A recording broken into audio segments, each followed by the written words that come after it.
Students, Assalamu alaikum. This is biology class for grade 8 and we are doing chapter number 4 and the topic is pollutant and their effects on environment. We have did the types of pollutant and their effect on the environment.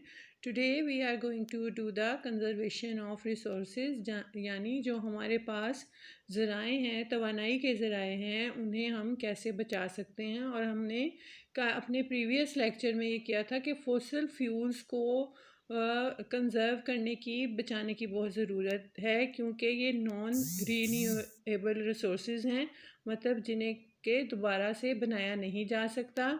हम इनका use इंतहाई तेज़ी से कर रहे हैं लेकिन इनके बनने में जैसे हमने किया था मिलियंस ऑफ ईयर लगते हैं।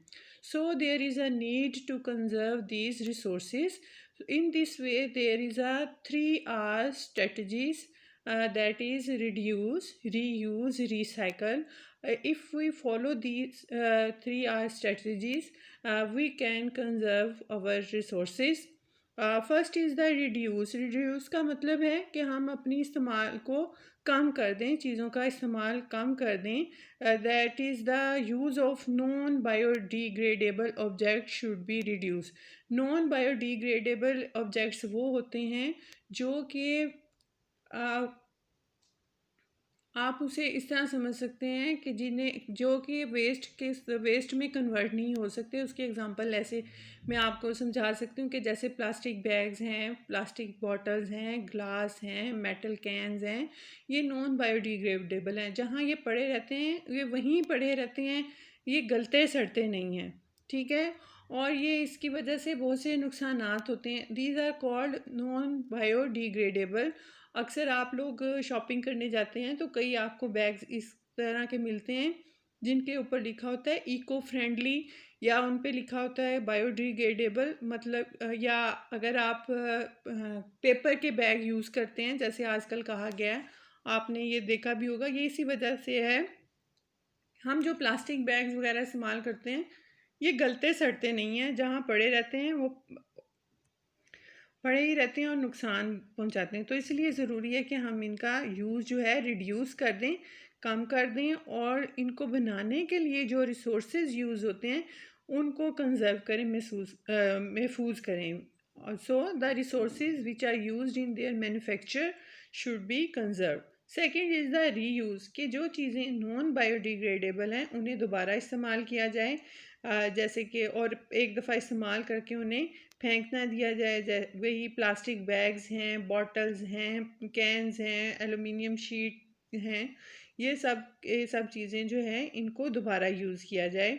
और आम तौर पे हम आपने घरों में अपनी मदर्स को देखा भी होगा कि बॉटल्स खाली हो जाती हैं तो हम उन्हें किसी और चीज़ के लिए इस्तेमाल कर लेते हैं, तो फेंकने से बेहतर है कि उन्हें दोबारा इस्तेमाल किया जाए।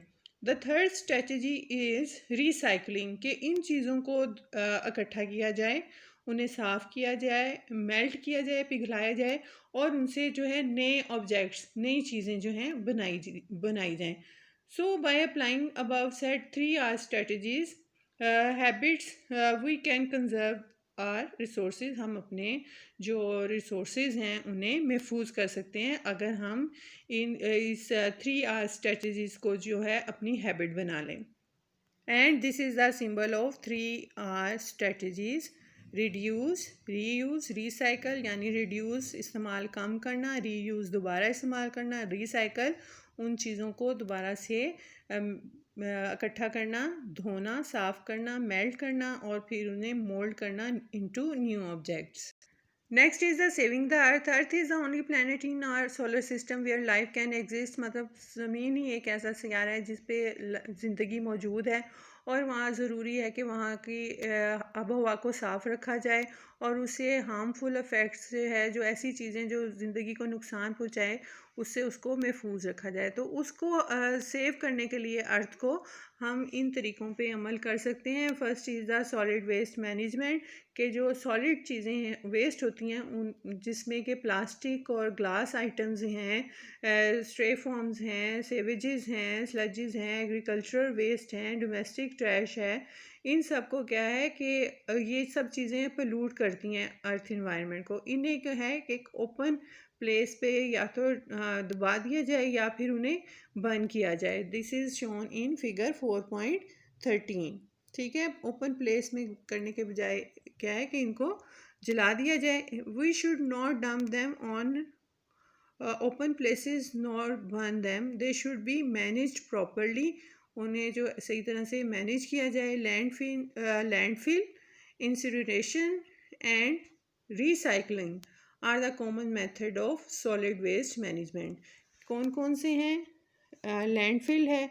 इस मेथड में क्या होता है कि सॉलिड वेस्ट को जो है दबा दिया जाता है एक प्रॉपरली डिज़ाइन लैंडफिल्स में। Such are the well managed, उनको बहुत वहाँ पे अच्छे तरीके से वहाँ पे मैनेजमेंट होती है। और क्या होता है, फॉर मेंटेनिंग हाइजीनिक कंडीशन, और वहाँ पे हिफ़्ज़ान सेहत के असूलों को का भी ख्याल रखा जाता है जिससे सेहत को कोई नुकसान ना पहुँचे। It is relatively inexpensive method of disposing of waste material. ये एक सस्ता तरीका है डिस्पोज करने का वेस्ट मटेरियल को। इंसिनरेशन में क्या है कि वेस्ट मैटर को जो है बर्न किया जाता है बहुत ज़्यादा हाई टेम्परेचर पे। रिसाइकलिंग में क्या है, इस अभी हमने पहले भी किया है कि इस मेथड में प्लास्टिक आइटम जैसे प्लास्टिक बॉटल्स हैं, पॉलीथीन बैग्स हैं, ग्लास पीसीज हैं, या एलुमिनियम है, स्टील कैंस हैं, कॉपर वायर्स, इनको कलेक्ट किया जाता है, अलग अलग साफ़ किया जाता है। फिर उन्हें पिघलाया जाता है, melted and moulded into new product, और उससे फिर एक न्यू प्रोडक्ट बनती है।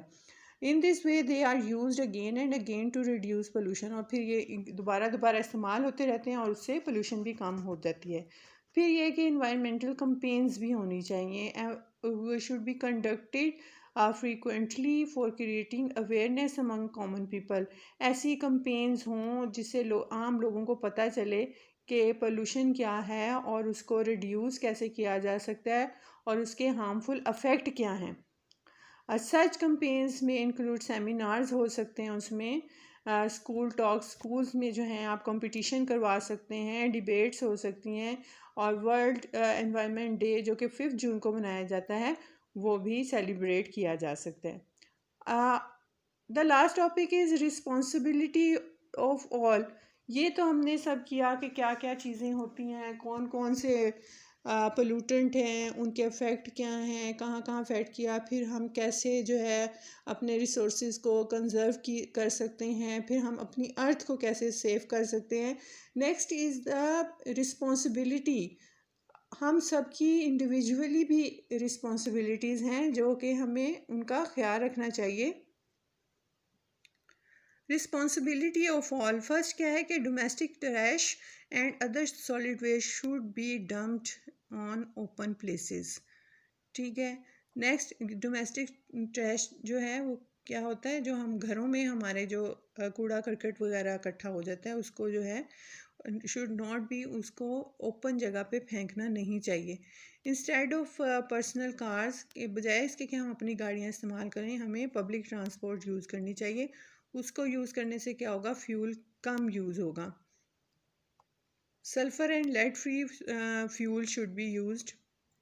ऐसा फ्यूल यूज़ करें जिसमें सल्फ़र और लेड ना हो। Factories and industry should be shifted away from polluted areas, और उनको शहरों से दूर शिफ्ट कर दिया जाए फैक्ट्रीज़ को और इंडस्ट्रीज़ को। Acidic industrial exhaust gases must be neutralised before releasing into the air. अब जो एसिडिक इंडस्ट्रीज़ हैं उनसे जो गैसेस एग्जॉस्ट होती हैं उन्हें बाहर इन्वायरमेंट में छोड़ने से पहले क्या है कि उन्हें न्यूट्रलाइज किया जाए, उनको एसिड फ्री किया जाए। Engines of vehicles should be tune properly. उन्हें इंजन्स को है सही तरह रखा जाए ताकि वो धुआं पैदा ना करें। Chlorofluorocarbons free product should be used. और 3 R strategies of reduce, reuse, recycle of conservation of resources should be adopted. ये हमने अभी डिटेल में कर लिया topic. Trees should be grown along the road side, सड़कों के किनारों पे दरख्त उगाए जाएँ। डिफॉरेस्टेशन शुड बी अवॉइडेड, और जंगलात की कटाई को रोका जाए। That's all, here we finished chapter. In next lecture इंशाल्लाह I will send you the exercise of this chapter. Take care. Allah Hafiz.